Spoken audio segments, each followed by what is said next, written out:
Here are 3 puzzles that both Hikaru Nakamura and Daniel Naroditsky missed.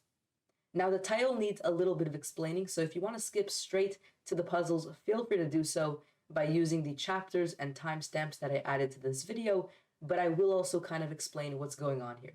Basically, Hikaru and Daniel Naroditsky competed in a tournament that was hosted by Chess.com, where both of these grandmasters got the exact same puzzles, and they had to solve that puzzle very quickly, in a matter of seconds. And sometimes, pretty rarely, Hikaru got one wrong, sometimes Daniel Naroditsky got one wrong, but if they both got one wrong, if they both got the same puzzle wrong, those are the puzzles that I decided to kind of look at and mark, because clearly those are some pretty cool puzzles if they both got them wrong. And so today I'm sharing the 3 puzzles that both Hikaru and Daniel got wrong from the puzzle battle that they competed in. Keep in mind that they only had a couple of seconds per puzzle, so it's completely doable, and I encourage you to pause the video at any moment and try to solve the puzzles that I will show you throughout this video. You can definitely find them. The solutions are not that crazy. Again, they just had a matter of seconds and they could not find the solution. Okay, enough rambling, let's begin. The first one you already see on screen. I encourage you to pause and try to find it. So at this point, I'll go over the answer. The answer is queen to d2 check. If they block with the bishop, then you have queen to e1 check, king to e3, and queen to g1 checkmate. If instead they block with the queen, then instead of going to e1, in which case they'll simply take you, you can go to d4. If the king moves, there's mate in 1 with h4, and if they block with the queen instead, you still go queen to h4. King here, there's mate on e1. If they block with the pawn, there's mate on h2. So they can't really block with the queen or the bishop, so after queen to d2, they have to move their king. But this move is not much better. You can here play rook to g1, and this is the important move to find.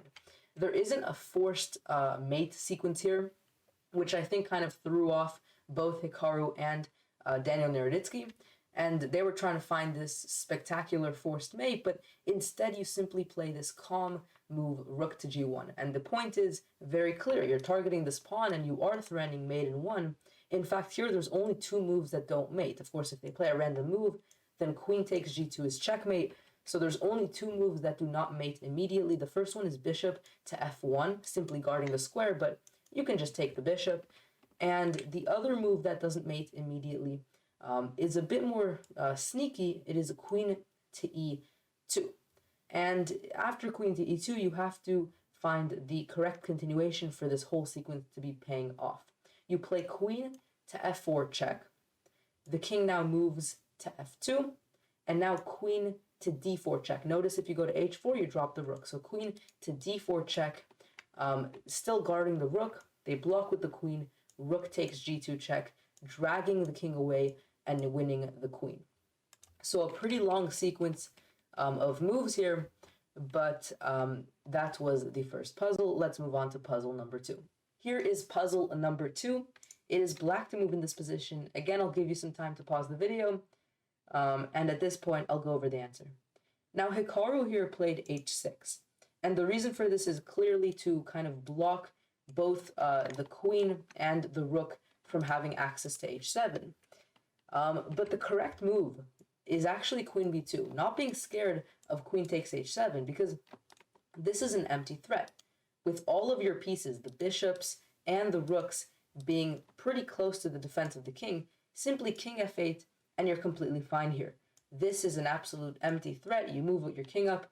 Now both of these pieces, the queen and the rook, are attacked here, and you're completely winning.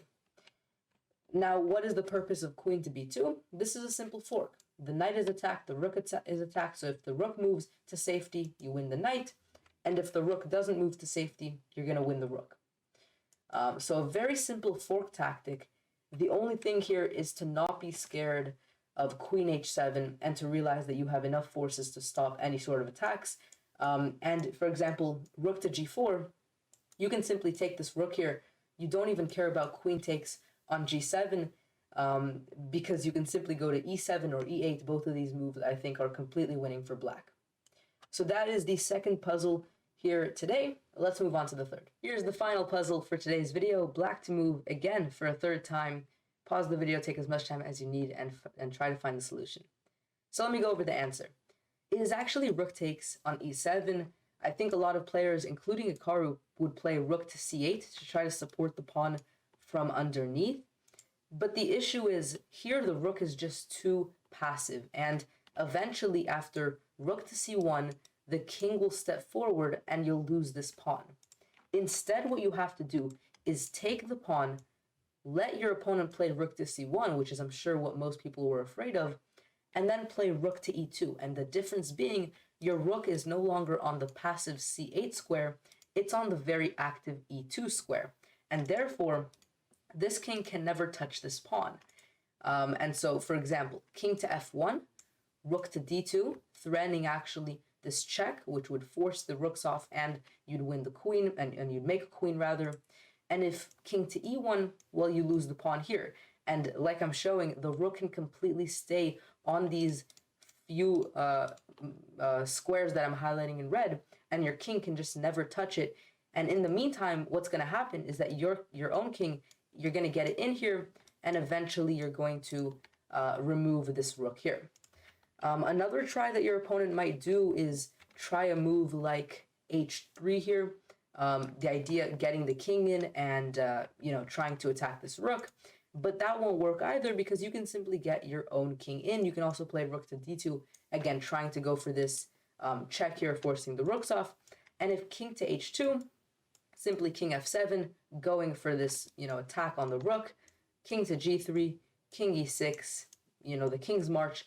But if he ever tries to touch you, you simply take this pawn, and eventually, even if he wins this pawn, it'll come with the exchange of the rooks, and your extra pawn will win you this endgame. So it's just some endgame tactical ideas. You want your rook to be on the active square, not on the passive square, so this king is completely locked out of the game. I'm hoping that through these three puzzles, you've seen that maybe it gave you some hope, because these puzzles, the solutions themselves made sense. All of these moves, I'm sure that you guys have seen, at least saw them. Even if you didn't pick that as your solution, at least you saw that move and you were thinking maybe it could be this. And that shows you that these solutions are not that crazy. They're not insane. Here it's simply to take the pawn and then defend your pawn. It's not these crazy grandmaster moves that we would never be able to see, but actually normal moves that grandmasters also miss sometimes. Hopefully you guys enjoyed this video. Make sure you subscribe if you want more content like this. Thank you guys so much for watching, and I'll see you guys next time. Peace out.